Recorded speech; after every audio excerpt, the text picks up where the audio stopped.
رمضان شریف میں اکثر اوقات لپس کریکنگ کے مسائل آتے ہیں. اس کی وجہ یہ ہے کہ سارا دن پیاسے رہنے سے باڈی میں پانی کی کمی ہوتی ہے. ڈی ہائیڈریشن کی وجہ سے یہ کریکس پڑ جاتے ہیں اور اس طرح چہرے کی سکن پہ بھی اس طرح کے کریکس پڑ سکتے ہیں اور سکن بھی چہرے کی کھردری ہو جاتی ہے.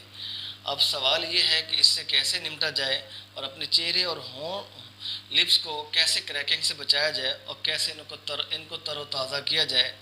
اب کرنا کیا ہے، آپ لوگوں نے کوکونٹ آئل لینا ہے، کلونجی آئل لینا ہے، ایووکیڈو آئل لینا ہے.